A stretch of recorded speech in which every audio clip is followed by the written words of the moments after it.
There's something sacred about the morning ritual, isn't there? That first sip of coffee while the world is still quiet, the warmth spreading through your hands, the familiar aroma filling the kitchen, and right there on the counter, your daily vitamins, lined up like little soldiers, ready to protect your health for another day. But what if I told you that your morning coffee, the very thing that helps you feel alive and ready, might be quietly sabotaging some of those supplements? Not because coffee is bad, not because you're doing anything wrong, but simply because of timing. After 60, our bodies change. They become more selective about what they absorb, more sensitive to how nutrients interact. And understanding these small details can be the difference between taking supplements that actually work and simply creating expensive urine. Today we're going to talk about 5 common supplements that don't play nicely with coffee. But more importantly, I'm going to show you exactly how to time things differently, so every pill you take actually does its job. Because here's the truth, you're already investing in your health. You're already being proactive. You just need to make one small adjustment to get the full benefit of that effort. Let's start with the most common deficiency affecting older adults, especially women. Iron is tricky. Your body doesn't absorb it easily under the best circumstances. But when you wash down an iron supplement with coffee, you're making an already difficult job nearly impossible. Here's what happens. Coffee contains natural compounds called polyphenols. These are the same antioxidants that make coffee healthy in other ways. They fight inflammation, protect your heart, even support brain health. But polyphenols have a dark side. They bind to iron molecules in your digestive tract and hold on tight. So tight, in fact, that your intestines can't pull that iron into your bloodstream where it belongs. Studies show that drinking coffee with an iron supplement can reduce absorption by 50% or more. That means if you're taking a 20 milligram iron pill, your body might only get 10 milligrams or less. Now, why does this matter so much after 60? Because iron isn't just about preventing anemia. It's about energy. It's about oxygen delivery to every cell in your body. When your iron levels drop, you feel it everywhere. You're tired by noon. Climbing stairs feels harder. Your brain feels foggy. You might even notice your skin looking paler or your nails becoming brittle. And here's the kicker. Many older adults are already borderline low in iron, especially if you've had surgery, take certain medications, or simply don't eat as much red meat as you used to. So what's the solution? It's simple. Wait at least 1 hour after drinking coffee before taking your iron supplement.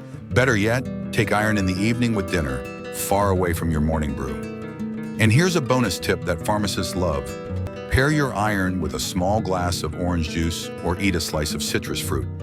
Vitamin C is iron's best friend. It grabs onto that iron molecule and helps escort it across the intestinal wall into your bloodstream. Studies show vitamin C can triple iron absorption. That's a game changer if you're trying to rebuild your levels.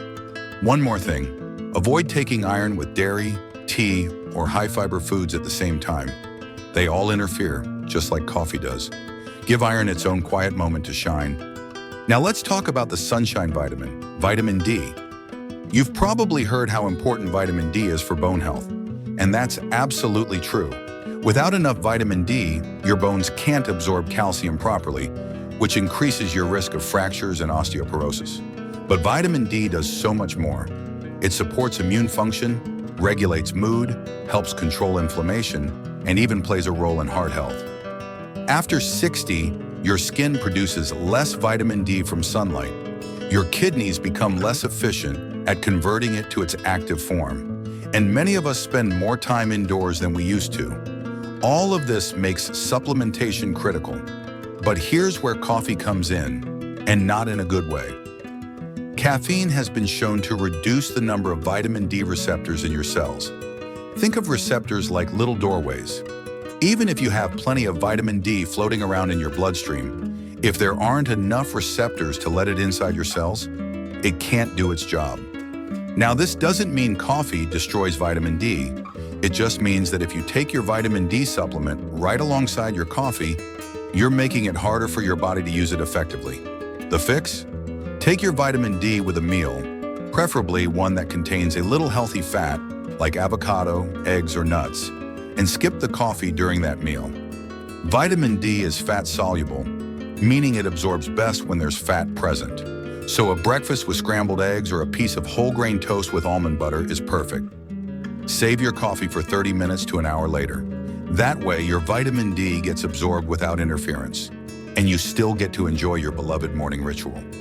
Next up, the B vitamins, your body's energy factory workers. The B complex family includes B1, B2, B6, B12, and folate, among others. Together, they help convert the food you eat into usable energy. They support your nervous system. They protect your brain from cognitive decline. They even help your body produce red blood cells. As we age, B vitamin absorption naturally declines, especially B12, which requires strong stomach acid to break free from food. Many older adults become deficient without realizing it, leading to fatigue, memory problems, mood changes, and even nerve damage over time. So if you're taking a B complex or a multivitamin that contains B vitamins, you're doing the right thing. But coffee can undermine your efforts. Here's how. Caffeine is a mild diuretic. That means it makes you urinate more frequently. And when you urinate more, you flush out water-soluble vitamins, including all the B vitamins. It's not that coffee destroys the vitamins, it's that it speeds up the process of elimination before your body has a chance to fully absorb and use them. The solution is timing. Take your B vitamins with breakfast and wait at least an hour before drinking coffee. Or if you're someone who absolutely must have coffee first thing, take your B vitamins mid-morning with a snack and a full glass of water. Hydration is key here. The more hydrated you are, the less impact caffeine's diuretic effect will have. So drink water throughout the morning, not just coffee. And if you're someone who drinks multiple cups of coffee a day, consider splitting your B vitamin dose. Take half in the morning and half in the evening. That way, even if some gets flushed out, you're still getting a steady supply. Let's move to number 4, magnesium, the calming mineral your body craves. Magnesium is involved in over 300 biochemical reactions in your body. It helps your muscles relax after they contract. It keeps your heart rhythm steady. It supports healthy blood pressure. It even plays a role in sleep quality and mood regulation. After 60, magnesium deficiency becomes increasingly common. Medications like diuretics and proton pump inhibitors can deplete it. Stress burns through it. And many of us simply don't eat enough magnesium-rich foods like leafy greens, nuts, seeds, and whole grains. Low magnesium can show up as muscle cramps, restless legs at night, anxiety, irregular heartbeats, or trouble falling asleep. Sound familiar? Now here's the coffee connection. Caffeine increases magnesium excretion through your kidneys. Just like with B vitamins, coffee makes you lose magnesium faster than you otherwise would. If you're already borderline low, and many older adults are, this can tip you into deficiency territory. The good news? Timing fixes this too. Take your magnesium supplement in the evening, ideally an hour or two before bed. Not only does this keep it far away from your morning coffee, but magnesium also has a natural calming effect that can help you sleep more soundly. Some people prefer magnesium glycinate or magnesium threonate for better absorption and fewer digestive side effects. Talk to your pharmacist or doctor about which form is right for you. And remember, if you're taking magnesium for heart health or blood pressure, consistency matters more than perfection. Don't skip doses, just be mindful about when you take it. Finally, let's talk about calcium, the mineral your bones are literally made of. After 60, bone density becomes a real concern, especially for women after menopause. Calcium supplementation, combined with vitamin D and weight-bearing exercise, is one of the best ways to protect your skeleton and reduce fracture risk. But here's the problem. Caffeine increases calcium loss through your urine. For every cup of coffee you drink, you lose a small amount of calcium. If you're drinking 3 or 4 cups a day and taking your calcium supplement with your coffee, you're essentially working against yourself. The solution is straightforward.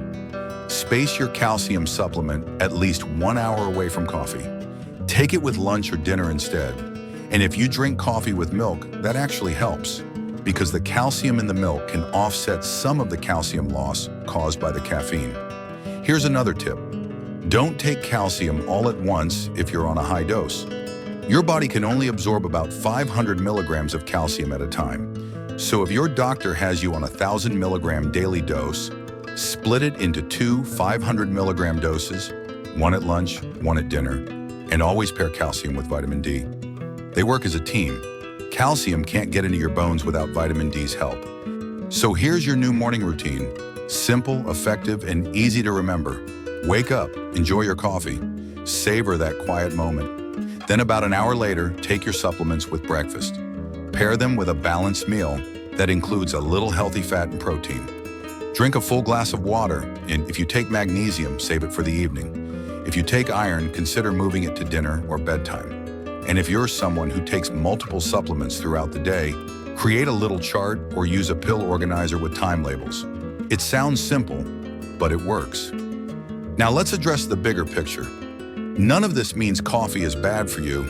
In fact, moderate coffee consumption has been linked to numerous health benefits: reduced risk of Parkinson's disease, type 2 diabetes, liver disease, and even certain cancers. Coffee is rich in antioxidants. It can improve focus and mood. For many of us, it's a beloved part of daily life. The issue isn't coffee itself. It's about respecting how nutrients interact with each other and with the things we consume. After 60, your body becomes less forgiving. It's not as resilient as it was at 30 or 40. Absorption slows down. Nutrient needs go up. Medications can interfere. Digestive function changes. That's why small adjustments, like waiting an hour between coffee and supplements, can have such a profound impact. You're not adding anything new. You're not spending more money. You're just being strategic about timing. And that's what longevity is really about. It's not about perfection. It's about consistency. It's about understanding your body and working with it, not against it. Let me leave you with this thought.